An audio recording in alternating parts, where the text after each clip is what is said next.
He stole the nation's hearts when he was crowned the King of the Jungle, and he is the smiliest member of our This Morning family. But Sam Thompson says none of it would have been possible without his ADHD.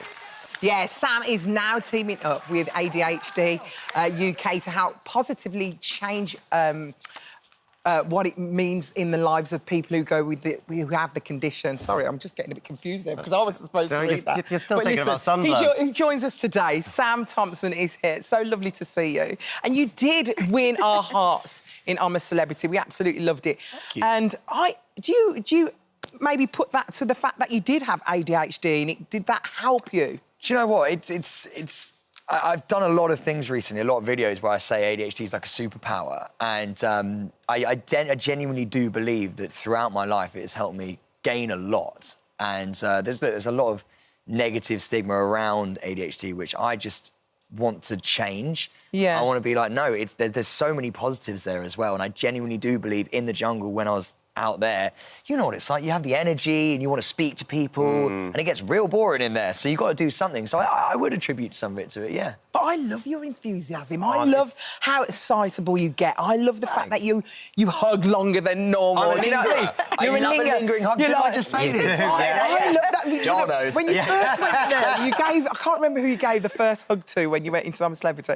But I absolutely love the fact that they were a little bit awkward. They were like, oh, gosh. And What's going on here? Back to tell them to get off. It's so genuine as well. I think that's what people love about you. It's like this infectious enthusiasm. I remember when you first came out, I wrote you a little note and I was just like... the nicest thing ever, by the way. Oh, that's a pleasure. And I just think it's so lovely to see someone who's genuinely lovely doing well. How was your ADHD in terms of your education when you were younger? It was a struggle, mate. I'm not going to lie. It was bad, actually. And I remember I once cried into my textbooks at school. I'll never forget that.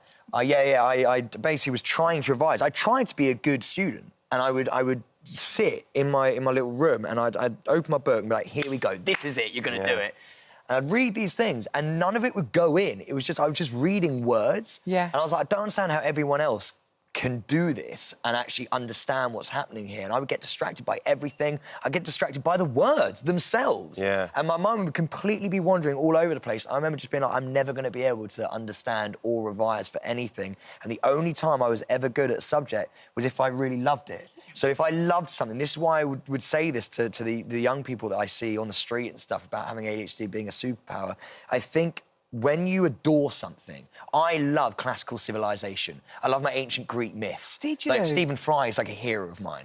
And so because I'm so invested, I love Harry Potter. I know all the lore. So I do all the deep dives into the lore and all this kind of stuff. Yeah. Like, I'm a proper nerd. So all that stuff I'm so proficient in. But anything that I actually don't find interesting, I struggle so much to even slightly understand it. I think what it comes down to, isn't it? It's like different people want to learn in different ways. Yeah. And so, like, some people learn a certain way really well, certain people just... And because the education system is one particular way for one particular type of person, that's what makes it really difficult, I think. It is. And also, I think I was probably the last generation where no one quite knew what was going on as well. And every brain is different. You know, it's not just about how we learn, because that's just how we learn. Every brain is different. And so all of our brains are wired slightly differently, they all process information slightly differently, and there is no one set way of learning. It's why you need to have loads and loads of different options available. Yeah. So, Anna, with someone who's got ADHD, is there lots of different types of people and how it affects people differently? Absolutely. There's no one-size-fits-all. It's like a cluster or a whole set of traits or symptoms, and everybody has a different mix, and not even everybody has the H. So some people will have ADD, which is the attention deficit and the difficulties with organisation, concentration, having the multiple tabs open in the brain, struggling with those areas, but not have the kind of buzzy energy, say, that you have, that hyperactivity component, because the H stands for hyperactivity. So it's not even the case that everybody with the attention deficit issues has the hyperactivity component. Do you know what, as well? I think a big part of joining ADHD UK, the charity that I'm involved with now, I think, is to more for me to reach young people and use my platform for them, because it's Look, I say it's a superpower. I'm very aware, by the way. There are a lot of struggles that come with being neurodiverse. Like there are that you've got to navigate. But I genuinely believe, and this is only my lived experience, but I genuinely believe when you've got like 8-year-olds coming up to you and like their parents coming up to you with their kids, being like they were bullied at school and now they've watched The Jungle and they think that it's a better thing. Like, I don't want to sit there and say to a kid, hey, man, there are going to be struggles. I want to say the positives. Yeah. And I want the kid to sit there and be like, do you know what?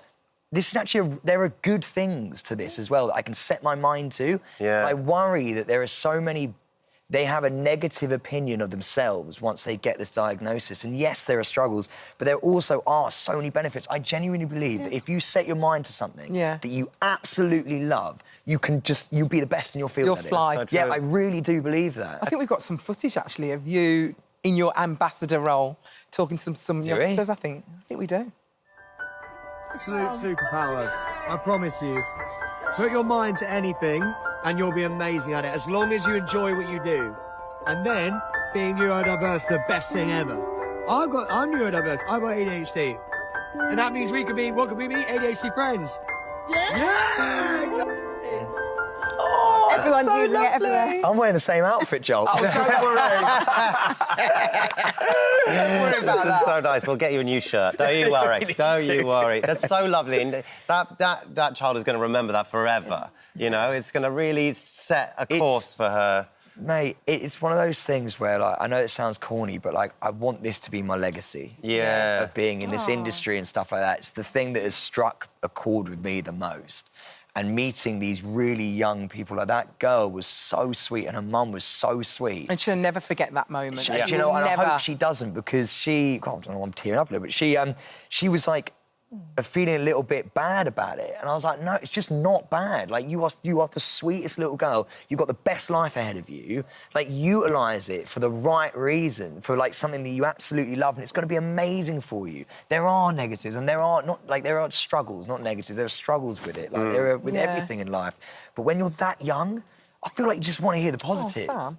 It's you so know? lovely. And obviously he got diagnosed. For anybody out there who's waiting for a diagnosis, what would you say to them, and what treatments are out there for them? So you can have therapy, which is going to be about kind of learning some organisational skills, some really practical strategies to manage so that you can get through the day more easily. For kids who are at school, can get through school and cope a little bit better. So there's a practical component. There's the coming to terms with it and understanding how your brain works and how it's different.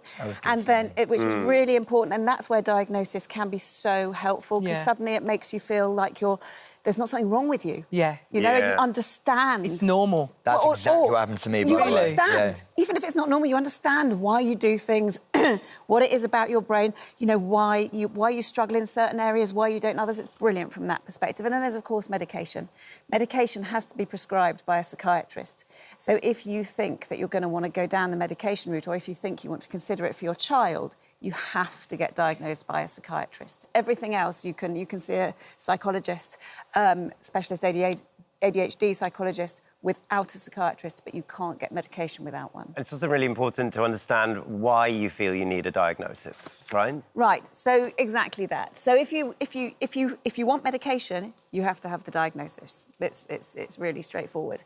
But otherwise, is it about kind of validating your experiences? Because a lot of people feel validated when they have the label, and I totally get that. It's really understandable. But actually, sometimes if you know that you've got a lot of traits and you know that this is likely, maybe you can help validate yourself and go, I'm almost certainly would get the diagnosis if I went for it. I can work as though I do have it, and I can help people to understand that that is the way I am, because I probably am. Yeah. So why you need it, why you want that diagnosis is important. Yeah. Anna, thank you so much for joining us. And Sam, thank you, Sam. Just keep using your platform for this, because I think it's incredible. Thank you so much for having me. It's been an absolute honour. Well, you're part of the family, Babs. We're not letting go of you. We're not letting go of you. I'm going to go to Joel's dressing room after this and nick a couple of shirts. Please do. Here we go. Yes, Hi, everyone. please. Just want to say thank you for visiting our This Morning YouTube channel. Now, listen, we upload new content every day, so go ahead and hit that subscribe button so you don't miss out. And we'll see you in the morning.